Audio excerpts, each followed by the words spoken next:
My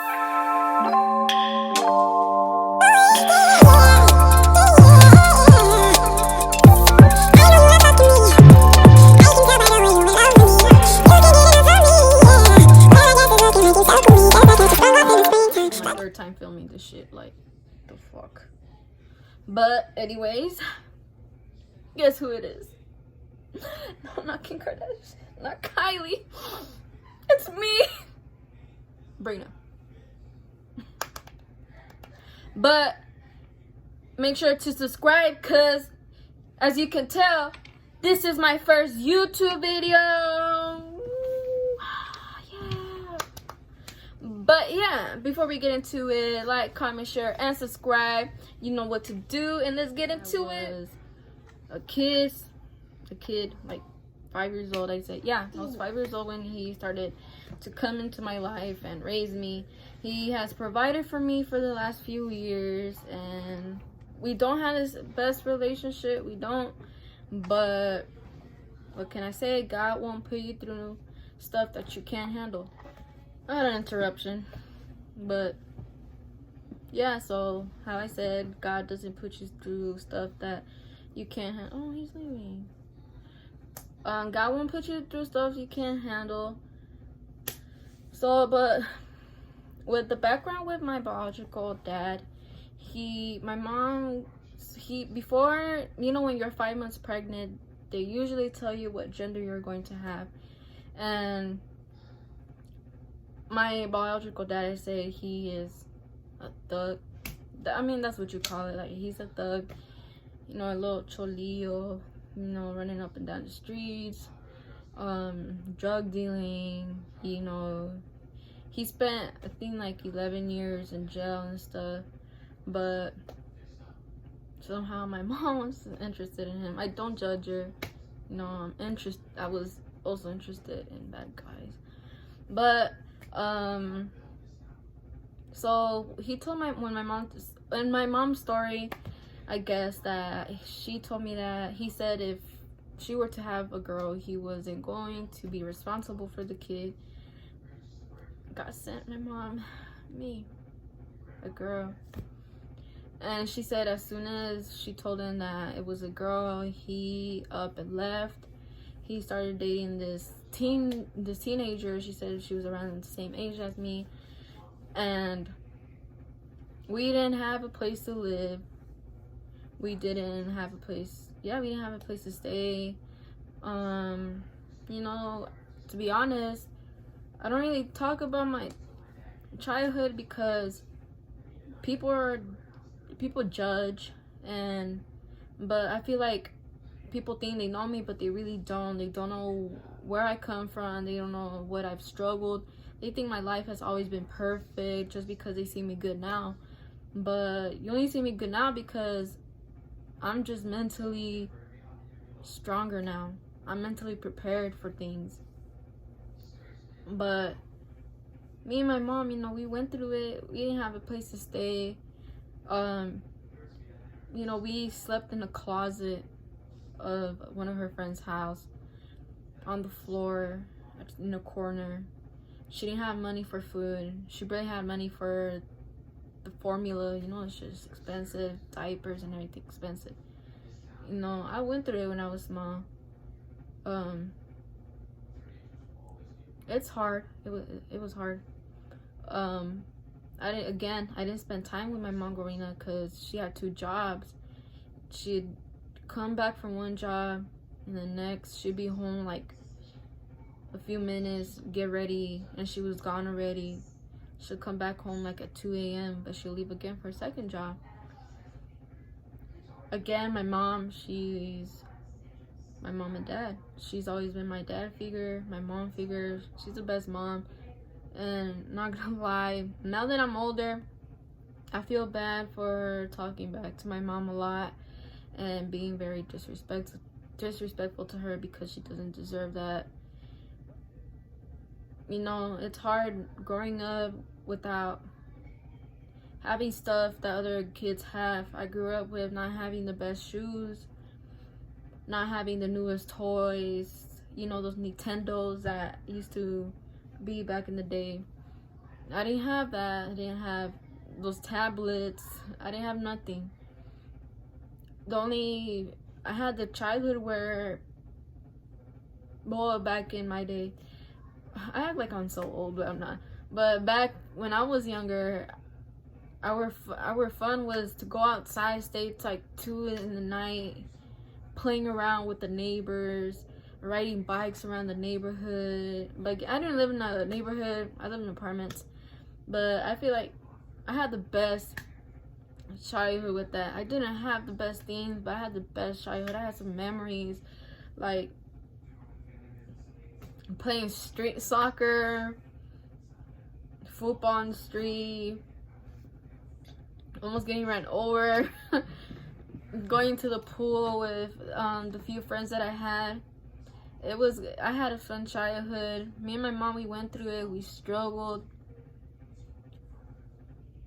And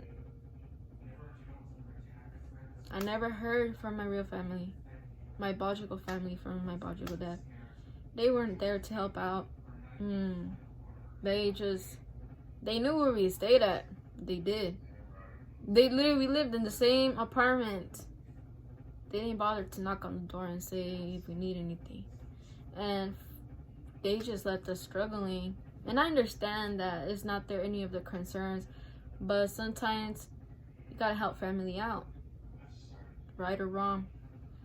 And they weren't there, but soon they started seeing me all grown and shit. They wanted to start being in my life, and it ain't gonna happen because they wasn't there when I needed them. When I needed food, when I needed clothes, when I needed diapers, my mom was there, and she was my dad, and she was there. Fast forward, we spent years living with my mom's friend. Again, I spent years without spending time with my mom. But again, the little money that she had, well, she received from her jobs, that money was invested into me. She didn't have no car. We didn't have a car. We was in that city bus in Phoenix. We were just going to places in the bus. I'll forever be thankful for that. Also, growing up, she met my dad when I was 5. She spent a few years with him before they settled down to get together and live together. They weren't married yet, and supposedly my biological dad, when I was around 5, around there, he came back to look for me, and she was like, go with your dad. And I'm going to my stepdad, because that's the only dad I knew. What can I say? It's crazy how someone who isn't blood related to you, I give props for stepdads who take that responsibility and take care of a child who is not theirs. Because that's a real man. To me, that's a real man. Because not even their biological dad could take care of them. And I'll forever be grateful for my stepdad for taking me and my mom out from the place that we were, because we weren't good. But again, my mom was never on no drugs. She was never drinking, none of that shit. She never even went out. I tell you, my mom was working day and night. She's a queen. She's a real queen. But my childhood, I'd say elementary, man, I was bullied. I was bullied by the way I looked. I was bullied by the way my teeth. I'm very insecure about my teeth. I try not to smile, and when I talk, I try to cover myself. Most of my friends might notice that. I don't like to show my teeth off because it's an insecurity of mine. My lips, I'm insecure of mine. I used to get bullied of my lips because my upper lip right here, it cuts like in the middle. It looks like butt cheek. Right there. Yeah. But again, I used to get bullied too because I didn't have the stuff they had. Like, I would wear Skechers, you know. Like, I had my uniform, my jeans, like the pants, khaki pants. I think I had just 2 pair be ripped. I wore them for a couple of years. I get bullied for that. I get bullied for the way I was just shaped, my head and stuff. I'd get bullied because I was such a big nerd. Like, I was the top class. I would get bullied because I didn't have any friends. I didn't hang out with no one. I was my sister aged 12 or 13, and people were already calling me a hoe. Mind you, I don't even know what that is. I never had a boyfriend. I didn't have my first boyfriend till like 6th grade. And I'd get bullied. I'd get hit. Like, girls would hit me. They would catch me in the restroom. I remember those 2 girls, honestly. I'll never forget them. They damaged me a lot. And that's why I think that I became the person who I am now. They damaged me a lot. I'd be scared to go to school, but I still went to school because I like school. I love school. I like going to school. I like learning. I like meeting different people. I just like doing that. I like doing schoolwork. It's my distraction from real life. Well, that is real life, but it's my distraction to some of the daily things I go through. So yeah, I got bullied. At that time I lived in Mesa. I moved to Tolleson when I was in 6th grade. For the ending of 5th grade, there's like 3 weeks left of 5th grade. That's when I moved here, which I currently live in Tolleson. We went from apartment to a house. My dad owns a house.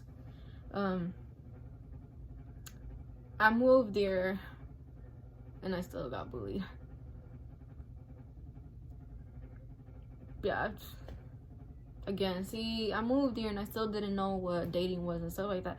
So I guess me being friends with a guy, one of the girls' guys, was like me trying to steal her man, or I was a hoe. They was like calling me names and shit, and I was just like, I didn't know what those things were. I didn't know what I was doing, you know. But I didn't care. I moved on with it. 6th grade, I had my first boyfriend. I regret dating him. I regret meeting him. Honestly, I do, because I was just put through shit. I was put through a lot of shit by him. He's very disrespectful. He doesn't know how to respect a woman, first of all, or a girl. He's just disrespectful in general. I was too blind to see the shit that he was saying behind my back and shit he was trying to say to my face. But what can I say? There's nothing I can do. I just moved on with it. I moved on with life. I'd say 6th grade was the year where me and my dad, my stepdad started to fall off. I came into a depression. My depression was really bad. I recommend, guys, if you are depressed, having suicidal thoughts, please talk to someone. There's a hotline. Just talk to someone you trust. It feels so much better. I went through a depression where it was bad. I had suicidal thoughts, and I hurt myself physically and mentally until I talked to someone, and it felt okay. It felt good that someone was hearing me. That was in those times, 6th grade. And when I was in 7th grade, 6th grade was my okay year, you know. I did sports. I had a few friends, and again, I was still being called a hoe and all that stuff. I don't really care what people were saying about me. I just, you know, I didn't care. I moved on with my life. 7th grade, I was stirred up in more drama with girls. I don't know what happened in this situation, but I remember that, again, I was still, you know, in my little suicidal phase. Not phase, but, you know, I was going through it. I was going through that. And I remember this girl. I remember all these girls that did so many shit to me. I remember one of the girls tried to fight me because one of my cousins said something. I don't know. But she tried to go for me. And I was just like, what the hell? Like, why me? And I had a basketball coach at that time. And I remember people were saying like, oh, she's looking for you. She's looking for you. And I'm just like I don't want to fight. Like, I was like, I know I'm not good at no fighting. So at that time, I was like, I'm not good at fighting. At 6th grade, I got in my first fight. But my 7th grade, I was like, nah, I don't want to fight. Because people would be like, oh, she's so good at fighting. Like I know, like, this girl was always, like, she was fighting and shit. Like, I'd see her videos. I was like, yeah, I can't fight her, so I'm not going to fight her. Like, I'd get my ass beat. That's embarrassing. I'm not going to get my ass beat. And I remember this one time where I had told this one girl, who I don't trust no more, I had told her that I cut myself. She let it out to the whole grade, 7th, 8th grade. And I remember one morning where I was walking to the restroom, that girl and this other girl, 2 girls, they started laughing at me. They were like, oh, you cut yourself, let me see. Oh my god. Like, they thought that shit was funny. Like, I don't see how that's funny, because how do you how are you just gonna make fun of someone who's cutting themselves? Like, how the fuck is that funny? How are you gonna tell someone who's cutting themselves and be like, oh, let me see? I'll never forget them girls. I'll never forget them, and I'll never forgive them. I don't know if they know who they are, but I hope they do. But I'll never tell them. I always kept that to myself. Oh my god, I almost cried. But I went through that stage. They were like, that girl was just like, she's like, oh, let me see, you cut yourself. Oh my god, just kill yourself, this and that. And I was like, and I moved it, but I didn't. I was strong enough not to do it. 8th grade year, like, those just 3 years were full of drama. So much drama. But I became a better person my freshman year. Now I started in high school. I was a bit different. I was more focused on, like, okay, I need to get out of high school. I'm a junior. Now I'm gonna be a senior. But it's my main focus. Graduating high school. Get over it. Get it done with. My freshman year was smooth. It was alright year. It was alright. But me and my stepdad were bad. Like, our relationship it's broken. We fight, literally. We scream at each other. We're doing all this shit. Like, we're just going at it. Don't have the best relationship. My sophomore year was so hard. I lost, not like passed away, they didn't pass away, but I lost 3 people in my life who I thought were gonna be in my life forever. The guy who I dated in 6th grade, he was still in the picture until my sophomore year in May. That's when we left everything. He was gone. I'm glad he was gone, cause shit. My best friend, she was gone too. My ex-best friend. And this girl who I consider my sister, she was gone my junior year, first semester. But they were gone. And in May, nobody knows this, but in May, I remember I went through it. I went through hell with my parents. We were arguing. Shit happened. Shit, I'll never forgive them, and I'll never forget it. I spent weeks, like a week or 2, let's say, without eating. I come out my room. I was depressed. I was low. I almost killed myself like 2 to 3 times. I think I almost hanged myself. And my sister came and, you know, she helped me. And I thank my sister because I don't think I'd be here right now.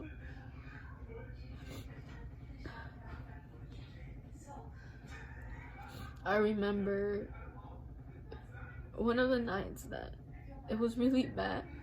I was bad mentally, and I have this cross in my room, and I have got it. And I started praying to God. I was like, God, please help me out. Give me strength. Let me go through this. Because I felt so alone. I didn't have nobody. And it breaks my heart because I kind of still go through it. But I remember that night I had gotten on my knees and I was just sobbing in the corner. And I was praying. I said, God, please help me. Let me get through this. I was like, why me? Why out of everyone do I have to go through this? I was just being mentally abused. Physically. And I just needed someone to come hold me and tell me everything was gonna be alright.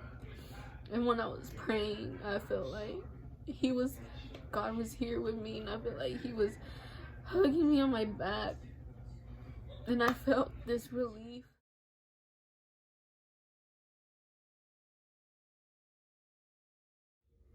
I'm back, but I'm better now.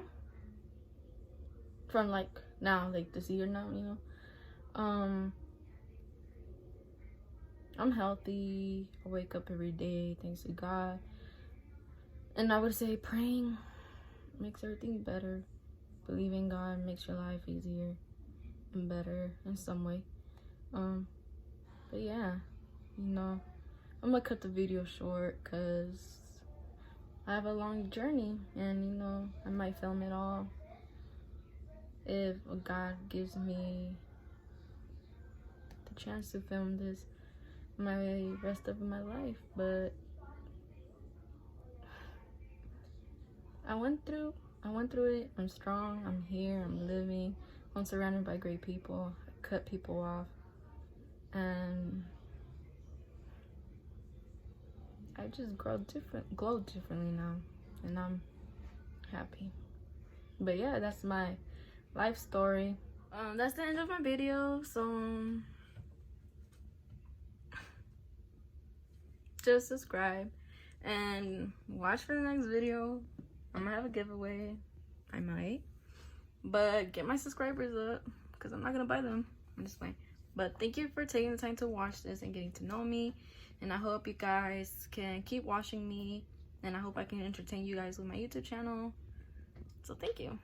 Bye.